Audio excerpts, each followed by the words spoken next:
में ही रहती है और घर बहुत कम ही जाती है। उसकी क्लास में रिकार्डो नाम का लड़का उसका जानी दुश्मन था। रिकार्डो अपने दोस्तों के साथ मिलकर अक्सर उसे परेशान किया करता। एक दिन उनकी टोली शैनन के पिता के रेस्टोरेंट का खाना खा रही थी। वो बेवजह ही शिकायत करने लगी कि खाने में मिर्ची थोड़ी कम है। सारा खाना चट करने के बाद भी उन्होंने पैसे देने से इनकार कर दिया। तब शैनन ने मामला हाथ में लिया और उन्हें पैसे देने को कहा। रिकार्डो ने गुस्से में पैसे जमीन पर फेंक दिए और वहाँ से चला गया। शैनन ने पैसे उठाकर अपने पिता को दे दिए जो कार्टून का भेस बनाकर खड़े थे। अगले दिन स्कूल में रिकार्डो ने शैनन से बदला लेने के लिए शैनन की दोस्त के भाई को धक्का देकर उसका खाना गिरा दिया।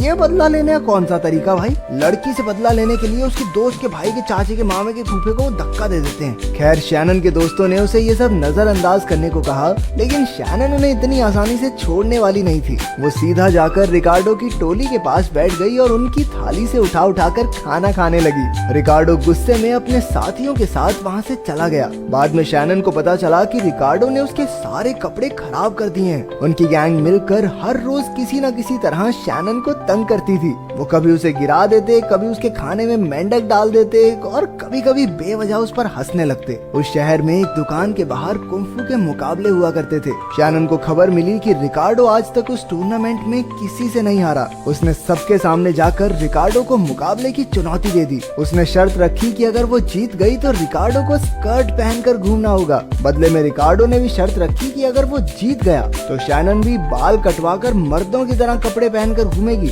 इसके बाद मुकाबला शुरू हुआ। ये शुरुआत में ही साफ हो गया कि रिकार्डो शैनन के बदले काफी तगड़ा खिलाड़ी है। अचानक उसने मौका देखकर शैनन के पेट पर वार कर दिया, जिससे वो जोर से गिर पड़ी। इसके बाद वो उठ भी नहीं पाई और अगले ही वार में चित हो गई। रिकार्डो ने उस पर हंसते हुए उसे कैंची थमा दी। शैनन ने भी हार स्वीकार करके अपने बाल काट डाले। अगले दिन जब वो छोटे बाल लेकर स्कूल गई तो सब बच्चे उसका मजाक उड़ाने लगे। जब वो क्लास में गई तो रिकार्डो उसे मर्द कहकर चिढ़ाने लगा। फिर भी जब वो नहीं रुका तो शैनन गुस्से में आकर उस पर झपट पड़ी। आखिरकार टीचर ने आकर उन्हें मुश्किल से छुड़ाया। इसके बाद उसे प्रिंसिपल के पास ले जाया गया, जिसने डैनी को फोन करके उसकी बेटी की हरकतों की सारी शिकायत कर दी। बेचारी डैनी ने माफी मांगते हुए शैनन को आखिरी मौका देने की गुजारिश की। फिर जब दोपहर को शैनन अपना खाना लेने गई तो कुछ लड़कियों ने उसका रास्ता रोक लिया। वो भी रिकार्डो के साथ मिलकर शैनन को परेशान करने लगी थी। उसे याद आया कि उसे अपनी माँ के कारण ही कुंफू में दिलचस्पी हुई थी।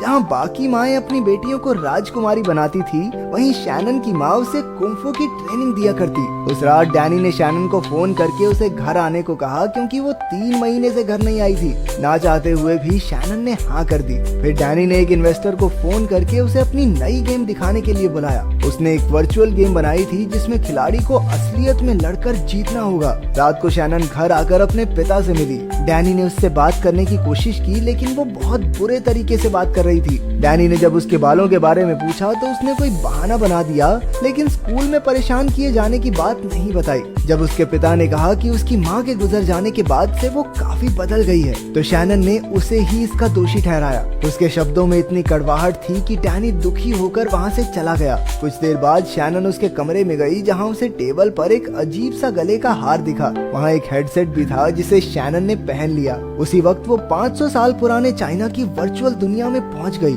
अचानक कई लोग उस पर हमला करने लगे, लेकिन उसने किसी तरह खुद को बचाया। उसने देखा कि उसके बाल भी लंबे हो गए थे। फिर उसकी नजर रिकार्डो पर पड़ी, जो कुंफू की पोशाक पहने विरोधियों से लड़ रहा था। पता चला कि वो चोरों से लड़ रहा था जो गरीब किसान के घर से खाना चुराने आए थे। पहली बार रिकार्डो को कोई अच्छा काम करते देख शैनन को काफी हैरानी हुई। तभी चोरों का सरदार नॉर्मन रिकार्डो से लड़ने आया, लेकिन रिकार्डो ने अपनी काबिलियत से उसे चुटकियों में धूल चटा दी। बदमाशों के जाने के बाद रिकार्डो ने खाने की बोरियां किसान को लौटा दी। शैनन ने जाकर उससे पूछा कि वो इस गेम में कैसे आया। पता चला कि वो इस गेम में रिकार्डो के उल्टे रूप में मौजूद है। उसने शैनन को चोरों के 2 सरदार नॉर्मन और टाइसन के बारे में बताया। उन्होंने गरीबों का खाना चुराने के लिए पूरी फौज बना रखी थी। रिकार्डो को पूरा यकीन है कि नॉर्मन की हार की खबर सुनकर टाइसन बदला लेने जरूर आएगा। उधर चोरों के अड्डे पर टाइसन बेहद गुस्से में था। उसने रिकार्डो पर नजर रखने के लिए अपने आदमी भेज दिए। फिर शैनन ने पूरा गांव घूमा और शाओलिन मंदिर देखा।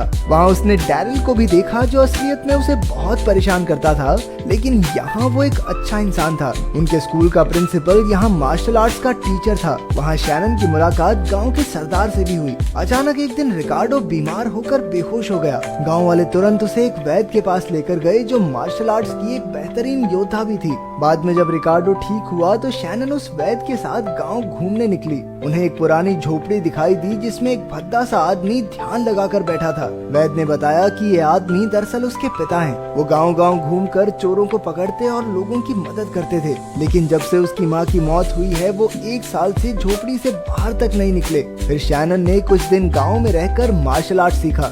वो और रिकार्डो इकट्ठे प्रैक्टिस किया करते। जल्द ही चोरियों की वजह से गांव में खाने की कमी हो गई, इसीलिए गांव के सरदार को कानून बनाना पड़ा कि सभी लोग दिन में सिर्फ 2 बार ही खाना खाएंगे। जल्द ही वो लोग भूख से मरने वाले थे। एक रात शैनन अपनी टोली के साथ चोरों के घर खाना चुराने पहुंच गई। डैरिल ने जहरीली सुई मारकर गार्ड्स को बेहोश कर दिया। फिर वो गोदाम में जाकर सब कुछ इकट्ठा करने लगे, लेकिन तभी किसी ने शोर मचा दिया। एरिस ने भी आगे होकर दुश्मनों का सामना किया। बाकी सबको ना चाहते हुए भी एरिस के बिना ही वहाँ से भागना पड़ा।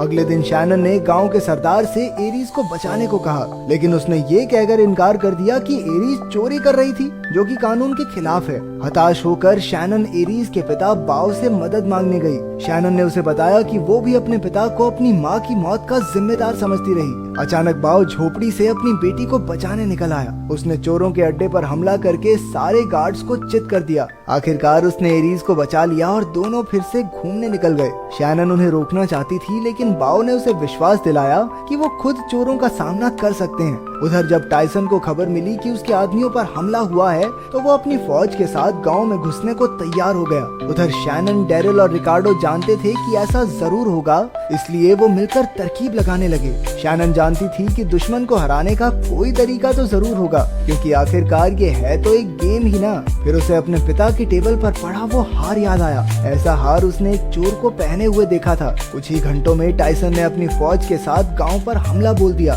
गांव के सरदार और कुंफू योद्धाओं ने भी पूरी ताकत से उनका सामना किया। अभी शैनन को हार पहने वो चोर दिखा, लेकिन उससे लड़ते हुए वो मारी गई और गेम से बाहर आ गई। शैनन ने हार नहीं मानी और फिर से हेडसेट पहनकर खड़ी हो गई। असल में उसके पास एक और मौका बचा था, जिसमें वहीं से गेम शुरू हो गई। इस बार उसने चोर को हराकर उसका हार छीन लिया। उसने हार खोला तो उसमें उसकी माँ की तस्वीर थी। उसी पल टाइसन के सभी बदमाश गायब हो गए। अब सिर्फ टाइसन बचा था और उन्होंने मिलकर उसे भी खत्म कर दिया। इसके बाद रिकार्डो और शैनन नदी के पास बैठे थे। शैनन ने कहा कि वो अपने घर वापस जाना चाहती है। रिकार्डो ने उसे हमेशा याद रखने का वादा किया और असलियत में वापस भेज दिया। जब वो लौटी तो पता चला कि डैनी और उसका इन्वेस्टर उसे खेलते हुए देख रहे थे। शैनन ने अपने पिता को गले लगाकर अपने बर्ताव के लिए माफी मांगी। इन्वेस्टर को उसकी गेम इतनी पसंद आई कि वो 10 मिलियन युआन लगाने को तैयार हो गया। अगले हफ्ते देश का सबसे बड़ा कुंफू कंपटीशन होने वाला था। शैनन और रिकार्डो ने भी इसमें हिस्सा लिया था। उन्हें फाइनल तक पहुंचने के लिए 4 राउंड्स जीतने होंगे। मुकाबले के दिन शैनन बहुत उदास थी, क्योंकि उसके पिता अभी तक नहीं आए थे। फिर भी उसने अपनी जी जान लगा दी और असलियत की एरिस से जीत गई। इसी तरह रिकार्डो भी सारे राउंड्स जीतकर फाइनल तक पहुंच गया। उधर सेमीफाइनल में शैनन ने जबरदस्त तरीके से एक लड़के को हरा दिया।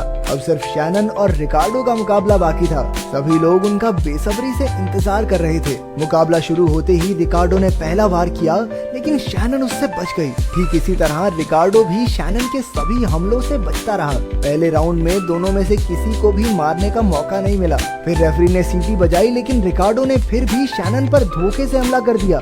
रिकार्डो के पॉइंट कम किए गए, लेकिन वो फिर भी नहीं माना। अगले राउंड में भी बराबरी का मुकाबला चल रहा था। अचानक शैनन ने रिकार्डो की पीठ पर हमला करके उसे गिरा दिया। गुस्से में रिकार्डो ने फिर से रूल तोड़कर शैनन के घुटने पर वार किया। शैनन काफी दर्द में थी, लेकिन वो फिर भी अगले राउंड के लिए खड़ी हुई। इस बार रिकार्डो ने फिर से उसके सर पर वार करके रूल तोड़ा, जिससे शैनन बेहोश होने ही वाली थी। लेकिन तभी उसने अपने पिता को देखा, जो ऑडियंस में बैठे उसकी हौसला अफजाई कर रहे थे।